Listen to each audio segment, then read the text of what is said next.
Buenas, ¿qué tal amigos? Bienvenido a su espacio de YouTube favorito, Mi Barrio Primero RD, que se transmite también en vivo por Fascinante FM, la emisora reina de la web. Hoy nos complace el invitado que tenemos, al licenciado Fernando Gutiérrez, abogado, especialista en materia penal, derecho constitucional, trata de personas y lavado de activos, con el cual vamos a estar tratando temas de interés sobre, obviamente, legales y sobre los temas que están en la palestra a nivel judicial. Bienvenido, licenciado. Gracias por la invitación, Jaudy, Carlos, y nada, es un honor para mí estar aquí con todo su público y listo para lo que ustedes entiendan. Bienvenido, licenciado. De verdad que en nuestro país actualmente hay unos temas muy interesantes que queremos tocar y que la sociedad también quiere algunas pinceladas de lo que está pasando. Y qué mejor que usted para ilustrarnos un poco, ¿verdad, Jaudi? Así es, así es. Y como esto es de una vez, nosotros queremos que ya el caso Coral está en su primera fase de ejecución o ya pasó su primera fase de ejecución, que fue la parte de la medida de coerción. Correcto, así es. Ahora mismo lo que está en la palestra penal, ¿verdad? Ajá. Cuando pasamos lo que es del derecho al populismo, tenemos lo que es el caso Coral, tenemos lo que es ¿cómo pudiéramos llamar? El fraude que hubo en la lotería, Sí. que se detectó ahora, pero tendríamos que ver desde cuándo está pasando Está eso, activo, sí. cuántos son los afectados, cuáles son los afectados y quién no ha sido afectado. También tenemos lo que es la modificación al Código Penal con relación al tema del aborto, de que si se aprobó con una causal, si no se aprobó, que ahora va una comisión, que ahora han abierto vistas públicas. También tenemos algo que ha salido a la palestra, lo que es la ley de extinción de dominio. Es una ley que ha llamado mucho la atención, sobre todo con los casos de corrupción, no solamente caso Coral. Tenemos que mencionar el caso Antipulpo. Hay una investigación en las EDES con los fraudes eléctricos. O sea, es una ley muy interesante, la ley de extinción de dominio, y ha salido a la luz con estos casos de corrupción. Ustedes dirán por cuál quieren iniciar. Sí, queremos saber sobre el caso Coral. Hay muchas personas que no saben qué es lo que es una medida de coerción y qué sigue después. Sería bueno que nos ilustre un poco sobre qué es lo que es una medida de coerción y luego qué va después de esa medida. Mira, no solamente en el caso Coral, tenemos también lo que es en los procesos penales. Los procesos penales son por etapas. La primera etapa, una etapa de investigación previa, que es dirigida por el Ministerio Público, que según la normativa y la propia ley del Ministerio es quien dirige la investigación. Luego de que hay indicios suficientes para acusar a uno o varias personas, se solicitan las órdenes de arresto y la solicitud de medida de coerción. ¿Qué es una solicitud de medida de coerción? Tenemos que entender, y yo trato de explicárselo siempre a los estudiantes de la manera más clara y más llana, sencilla. Una medida de coerción es igual que cuando uno va a buscar visa a una embajada. A un consulado. Si el cónsul entiende que usted no posee los méritos para salir del territorio y volver y que se va a quedar allá, no le da la visa. Igual es una medida de coerción. Una medida de coerción, el juez evalúa los presupuestos. ¿Qué son los presupuestos? Que una persona tenga arraigo suficiente, domicilio fijo, del domicilio de los padres, un familiar, el arraigo familiar, si tiene familia, si tiene hijos, el arraigo social es muy importante. Y quieras o no, el arraigo económico. Bueno, pero estamos viendo que los que han caído presos son personas, sí, pero sucede que cuando pasamos del derecho, como yo le decía ahorita, al populismo, cuando hay prensas, no es que esa persona que se le han dictado medida de coerción necesariamente merece. Más que hemos visto que la procuradora Miriam Germán Brito ha establecido en reiteradas ocasiones que tienen que haber una reducción en la prisión preventiva, siendo la procuradora.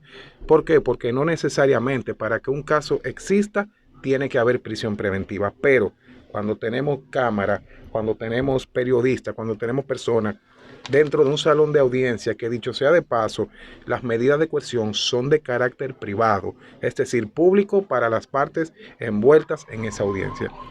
Y lamentablemente hemos visto que se ha llevado al populismo, se han presentado a unos imputados en una prensa, pero bueno, Sí, la Es gente, parte del derecho. Entonces, cuando se dice que los juicios, es que eso no es un juicio en sí, pero se hace un tipo de evaluación, que son orales, públicos y contradictorios. Eso no aplica a la medida de coerción, No, eso aplica para la fase de juicio. para juicio de fondo. Sí, lo que pasa es que, como le decía, como hay un populismo, hay prensa, los Sí. abogados quieren brillar. Estamos en televisión, queremos brillar. Entonces, vamos a hablar, no, una medida de coerción incluso. Los procesos de medida de coerción son tan sencillos que en 10 minutos uno conoce una medida de coerción, no dejan argumentar, uno presenta los presupuestos, cuáles presupuestos tiene el imputado, que le verifique o que el juez pueda ver que no se va a sustraer del proceso. Y contestando a la pregunta nueva vez, una medida de coerción lo único que busca es garantizar la presencia de los imputados a todas las partes del proceso, es decir, que no se sustraigan, que si se le impone una garantía económica, un impedimento de salida, cumpla con eso. Eso es lo que busca. Ahora, si presentamos un individuo que no posee cédula, que no tiene un domicilio fijo o que hoy vive aquí, en 5 meses vuelve y se muda, en 2 meses vuelve y se muda, es una persona que evidentemente no tiene un arraigo y procede la prisión preventiva. A eso súmenle que el Ministerio Público le gusta mucho esa frasecita, la posible pena a imponer. Para hablar de posible pena a imponer, tenemos que hacer una investigación más profunda y como bien decían ustedes ahorita al inicio, en la medida de coerción es que realmente va a iniciar un proceso de investigación más profundo y para eso el juez o el Ministerio Público, mejor dicho, cuenta, en los casos de imposición de prisión preventiva cuenta con un plazo de 3 meses para la investigación. Y si es una medida de coerción distinta a la prisión preventiva, dígase garantía económica, impedimento de salida, por el Ministerio Público tiene un plazo más amplio de 6 meses para investigar y presentar un requerimiento conclusivo. Dígase, una acusación, si entiende que en investigación no hay prueba, pues entonces procede con un archivo. Pero esa es la finalidad de una medida de coerción. Ok, entonces también, según sus explicaciones, la medida de coerción puede variar mucho cuando el imputado tiene recurso y cuando no tiene. Cuando no tiene recurso, entonces el peso como es más fuerte para él. No necesariamente cuando tenga o no tenga, porque vimos el caso de Odebrecht, o sea, todos cayeron presos. Y todos Estábamos tienen hablando recursos. de exfuncionarios Sí, con recursos. sí, pero también hay El que caso- tener en cuenta que tenemos un pueblo que quiere sangre, como dicen. Ahí es donde Entonces, el licenciado dice del populismo, es del populismo, que interviene exactamente, entonces sí. en el juicio. Lo que pasa es que estratégicamente el Ministerio Público a eso es que juega. El Ministerio Público juega a la publicidad de los casos. ¿Para qué? Para que la sociedad se involucre, para que la sociedad entonces presione. Y que lo apoye también. Lamentablemente tenemos que poner el ejemplo Odebrecht. ¿Qué ha hecho el Ministerio Público? Bueno, el primer caso de corrupción en el país, hubo soborno, hubo pago a funcionarios, hubo pago a legisladores. O sea, es la primera vez que unos funcionarios legisladores allanan una vivienda. Ahora bien, ¿qué ha pasado a lo largo del proceso? Que se le ha dado la razón a la aplicación del derecho. Hay muchas pruebas que han sido excluidas. ¿Por qué? Porque no cumplen con la formalidad per se. Entonces, al no cumplir con la formalidad per se, tienen que ser excluidas del proceso. Pero, ¿qué pasa? Tenemos a una persona que no conoce del derecho, tenemos a una persona, el chinero de la esquina, el del colmado, el de la paletera, sin menospreciar, claro está, que no saben de derecho, solamente ven qué pena que Odebrecht, que se robaron 1.000 millones, qué millones que se robaron. Y si esas juezas descargan a esos imputados por insuficiencia de prueba, porque no hay prueba, son los primeros que van a salir a decir a la calle que los jueces de aquí no sirven, que Sí. los jueces se vendieron, que no hay justicia, que la justicia es para los pobres, que los ricos, que mira, que es mejor que se roben millones. Pero es que lamentablemente desconocen el derecho y a eso es que juega el Ministerio Público, a involucrar a la sociedad en los procesos penales. Licenciado, en su experiencia y su pericia en el área legal, ¿usted cree atinada la decisión de la jueza del dictamen de imponer esa medida de coerción de 18 meses y declarar el caso complejo?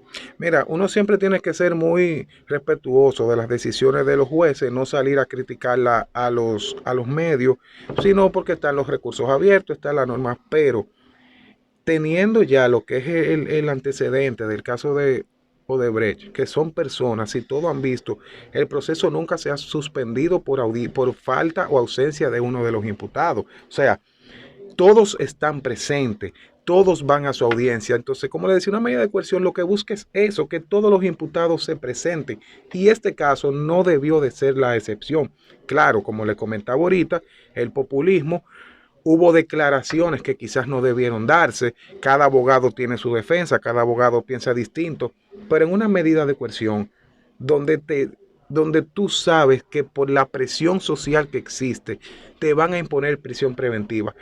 Ese discurso y ese argumento, por así llamarlo, de hablar de los hechos, de que yo no soy responsable de esto, tiene su momento procesal. En la medida de coerción vamos a hablar de arraigo. Mire, yo soy un hombre de familia. Mire, yo tengo mi familia, tengo mi esposa, tengo mis hijos. Yo me comprometo a presentarme mientras dure la investigación.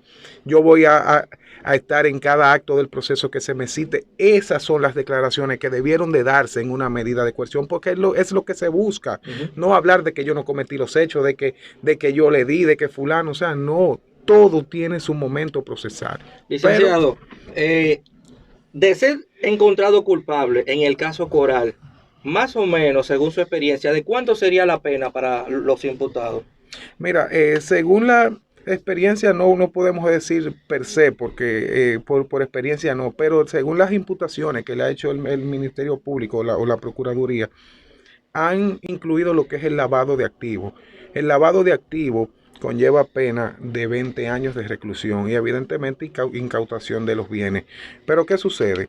Para que exista el lavado de activos, ¿verdad? El tú no poder justificar de una fortuna, unos bienes, tú no tener la forma de justificar, tiene que existir un delito previo. ¿Por qué? Porque para yo comprar una casa de $3 millones, si no puedo justificar con un sueldo de 100 o 150 mil pesos, pues evidentemente que algún delito, algún ilícito, ¿verdad? Sí. Debo de haber cometido. Entonces, la pena a imponer máxima sería de 20 años. ¿Por qué? No tenemos cúmulo de pena. Y entre los delitos que se le imputa de falsificación, abuso de confianza, uso de documentos falsos y lavado de activos, pues evidentemente que se impone la pena mayor. Y sería entonces, ellos están ahora mismo guardando medidas de coerción en las diferentes penitenciarías que le han asignado.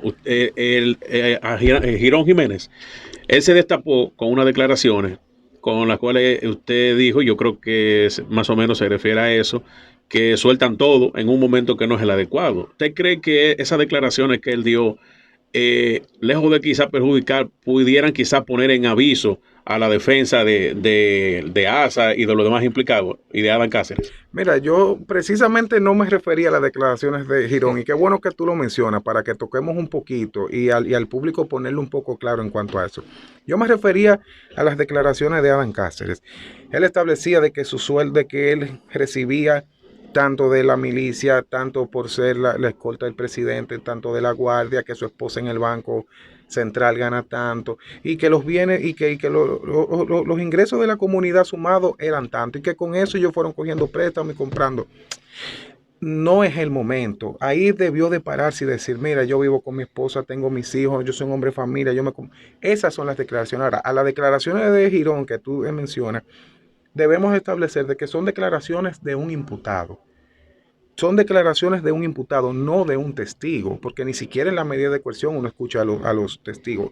Son declaraciones de un imputado que se le han sindicado unos hechos penales, y evidentemente él en su defensa material, que fue lo que hizo, se defendió o admitió parte de los hechos y se defendió. Parte de su acuerdo con la fiscalía. Bueno, se habla de un acuerdo, pero un acuerdo que hasta ese momento no se conocía. O sea, una persona que está imputada, lo están acusando de lavado y te voy a pedir 18 meses. Lo que pasa es que, como decía Jaude ahorita, es un proceso oral de derecho penal, pero evidentemente que luego de las declaraciones la fiscalía entiende que lo quiere proteger y solicita una medida de coerción distinta. ¿Y los acuerdos, perdón que lo interrumpa, los acuerdos deben ser previamente anunciados? No deben ser previamente anunciados, pero como le he dicho, como en este caso es un proceso que se ha llevado a los medios, si hubiese existido algún acuerdo, ya se hubiese sabido. Pero él salió beneficiado con la medida de coerción en prisión domiciliaria. Sí, pero más que beneficiado, él lo que salió fue para cuidarlo, para protegerlo, porque recuerden que estamos en un proceso con militares, y como él decía en sus declaraciones, él es militar, él está dentro de la milicia, sí. Él sabe que hay personas que mandan a matar, Sí, Él lo dijo claro, o sea, él lo dejó claro en sus declaraciones. Él teme por su vida. sí, es complicado el Él asunto. dice que nosotros somos criados, no somos preparados en la milicia, que si nos mandan a robar el superior hay que robar, y si nos mandan a matar hay que matar. O sea, él está dejando todo claro. Bueno, ahí es un poco complicado. Incluso cuando le dan el arresto domiciliario, fíjense que la decisión, la magistrada establece que es en un lugar oculto, Sí. donde solo la Procuraduría va a tener Sí. conocimiento de eso para cuando lo citen a otro proceso, saber dónde ir ¿Y a dónde buscarlo. ubicarlo? Sí. Porque imagínense el caso, un hombre que ha tirado, ahí ya en Sí. palabras llanas, ha tirado a todo el mundo. El ventilador, como dicen. Óyeme, pero eso en sí, unas declaraciones de un imputado no tiene repercusión penal, ¿eh?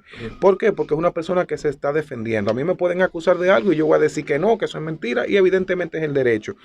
En derecho es una correlación de los hechos con las pruebas. Si lo que ha dicho Girón en sus declaraciones está comprobado con pruebas, ya sea testimoniales, documentales o periciales, pues entonces sí, la Fiscalía inteligentemente lo que entiendo que debe de hacer es excluir del expediente a Girón y ponerlo como testigo, si realmente quieren conseguir un caso.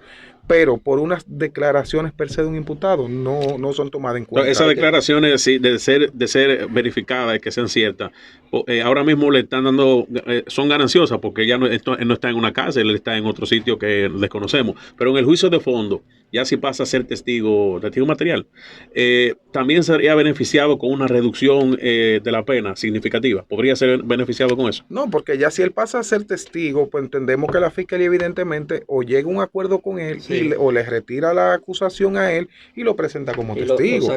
¿Y cómo podría ser posible si él mismo admitió, aunque está acusando, admitió que él mismo hacía tal cosa? Está colaborando. Bueno, eso es legal. Recordemos que es una acción pública empezando. La acción pública, quien es dueño de su proceso es el Ministerio Público. No hay un querellante particular, no hay un ciudadano querellándose, pidiendo, no, es el Ministerio Público. Son ellos mismos. Entonces, ellos son los dueños de la acusación. A final de cuentas, ellos deciden quién va y quién no va. A quién yo voy a acusar y a quién no, contra quién va, como hicieron ahora. O sea, yo le pedí por escrito en la solicitud 18 meses, pero en el curso del proceso, por lo que hizo, le varié la solicitud y le pido prisión domiciliaria. Igual puede hacer el Ministerio Público. Mira, Girón, tú cometiste los hechos, vamos a llegar a un acuerdo, devuélvele al Estado parte de lo que han sustraído, te voy a imponer una pena mínima y tú vas a ser un testigo en el caso de nosotros. Vamos a enlazar, y escúchame, Carlito, ya que como el tiempo apremia, esa parte con la ley de extinción de dominio. ¿Cómo podría entonces una persona, si esa ley todavía no se ha aprobado, bajo qué argumento, bajo qué asidero legal podría una gente ser incautada de sus bienes y devolver los bienes y que le retire sus bienes? ¿Qué es lo que el pueblo está esperando? ¿Cómo? Mira, el pueblo, más que esperar que le quiten los bienes para devolverlo, el pueblo, como tú decías ahorita, Carlos, el pueblo lo que quiere ver es sangre. Exactamente. O sea, lamentablemente el pueblo lo que quiere ver es sangre. Pero también quiere que le quiten los Lo cuartos. quieren preso y pobre. Exactamente. Pepe, preso y pobre que lo quieren. Nosotros que conocemos de leyes, queremos verlo pobre, porque decimos, coño, eso es eso es un abuso. Sí, sí. Ustedes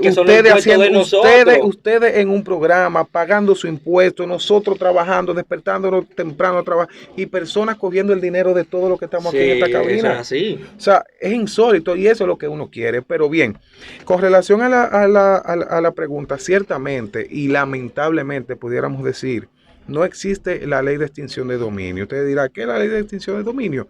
La ley de extinción de dominio lo que busca es que el Estado pueda recuperar los bienes que han sido producto de una actividad ilícita. Ojo, la ley de extinción de dominio no es un proceso contra la persona, es un proceso a los bienes, que incluso, según el anteproyecto que anda, pudiera ser hasta de aspecto civil. ¿Por qué? Porque lo que se busca es perseguir los bienes, no a la persona. Contrario a la ley de lavado de activos que persigue a la persona y persigue los bienes. ¿Por qué? Porque para que exista lavado de activos, como le decía ahorita, debe de existir un delito previo. Si no hay delito previo, no hay lavado de activos. Es decir, yo soy o una persona se dedica al narcotráfico, producto de la actividad ilícita del narcotráfico, ha adquirido bienes. Entonces, contestando a la pregunta ya de forma más directa, a través de la ley de lavado de activos, Audi, es que podemos recuperar esos bienes que han sido producto de actividades ilícitas. Entonces tú dirás, bueno, o sea que, pero si a Girón entonces le retiran la acusación, ¿cómo él va a devolver los bienes? Porque no está, es un tema sumamente de cuidado y debemos de recordar el caso de Quirino, de Quirino, el primer caso, pide una extradición, se va a los Estados Unidos, llega a un acuerdo, cumple.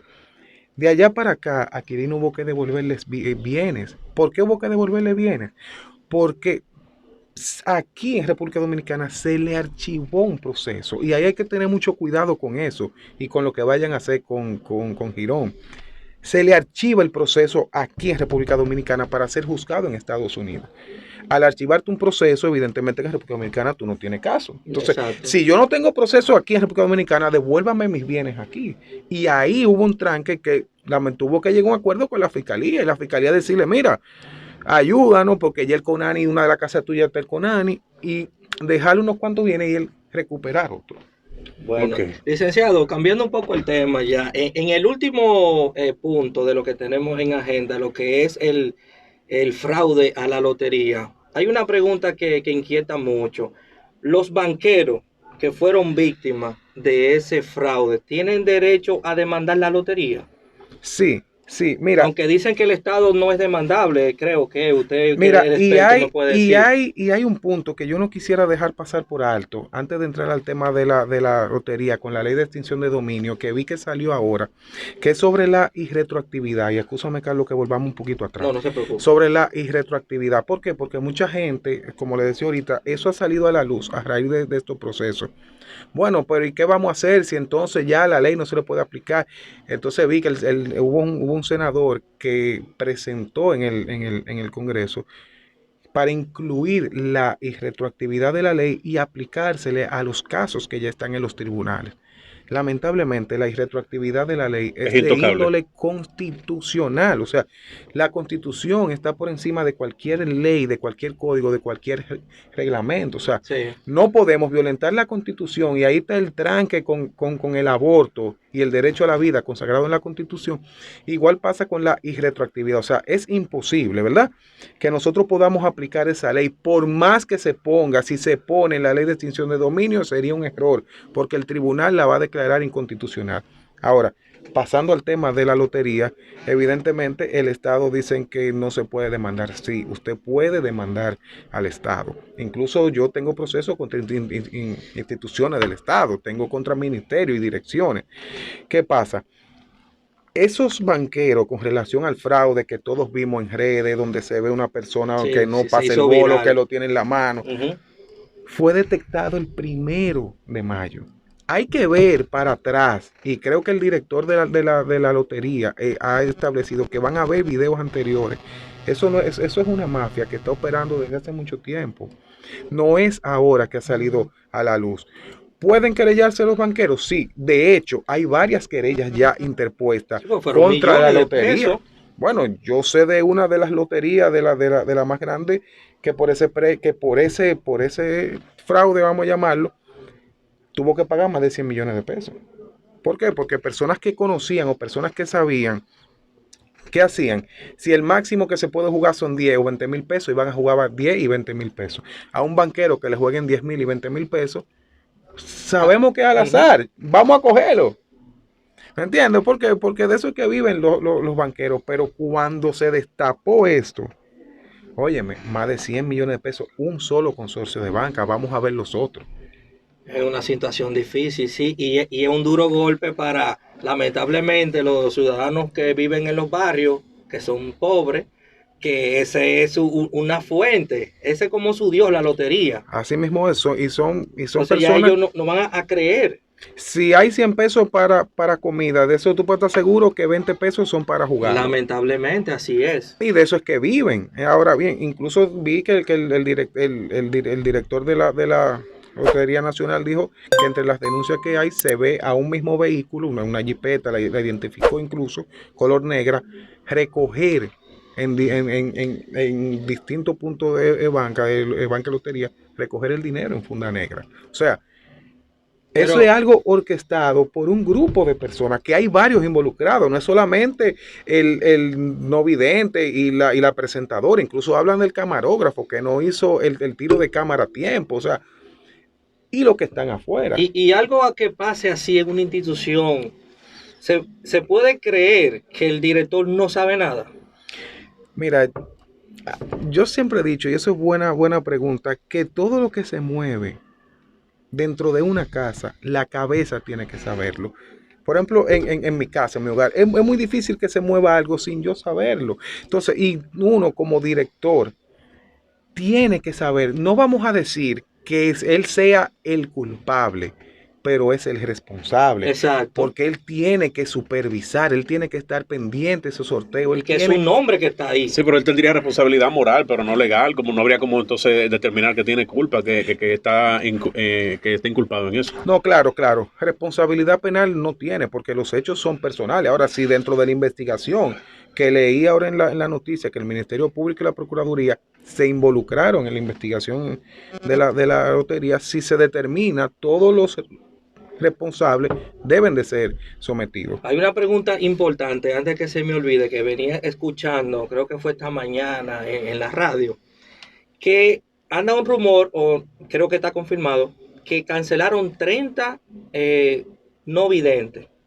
Entonces estaban haciendo la comparación, pero como es en el caso Coral, la ley dice que mientras no se demuestren los hechos, incluso a ellos no le han dado de baja ninguno, ni lo han cancelado.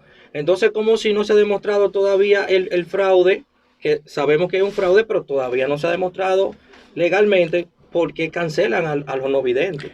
Mira, la información que yo tengo es que fueron suspendidos los responsables. O sea, el no vidente de la primera tómbola, la presentadora, el camarógrafo, no estoy seguro, pero todos lo que Involucrados en ese momento. están suspendidos. Suspendidos Sí. hasta que se investigue y se determine. Con relación a los 30 no videntes, entendemos que se aprovechó la circunstancia para lo que ha venido haciendo el gobierno desde que tomó, cancelar gente. Entendemos que se aprovechó el momento para desvincular a esas personas de la institución, no necesariamente por el hecho. Bueno, eso decía la persona que llamó, que no recuerdo el nombre, que ellos lucharon mucho, incluso en la Constitución del 2010, para que las personas con discapacidad sean incluidos. Entonces, esas 30 personas involucradas o no, bueno, hasta que se compruebe, van a estar sin empleo y no van a conseguir empleo. Es difícil. Exactamente, lamentablemente es así. Bueno, licenciado, hemos llegado al final de esta intervención. Vamos a dejarle sus redes sociales a nuestros seguidores de Fascinante FM, Mi Barrio Primero RD, para que lo sigan. Claro que sí, pueden seguirme a través de las distintas redes sociales. Lo pueden buscar por el nombre Fernando Gutiérrez. Ahí van a encontrar el usuario, me pueden seguir. El número de teléfono 809-654-7709. 809-654-7709. A la disposición, y gracias, Carlos. Gracias, Jaudi, por la invitación. Y orden. cuando quieran, Que estamos sepa, por aquí. no, y que sepa el público que vamos a tener más intervenciones de licenciado. Recurrentemente lo vamos a tener por aquí. Así es. Cuando me necesiten, por aquí estaré. Muchas Gracias gracias por la invitación. Continuamos Adelante. con Mi Barrio Primero RD.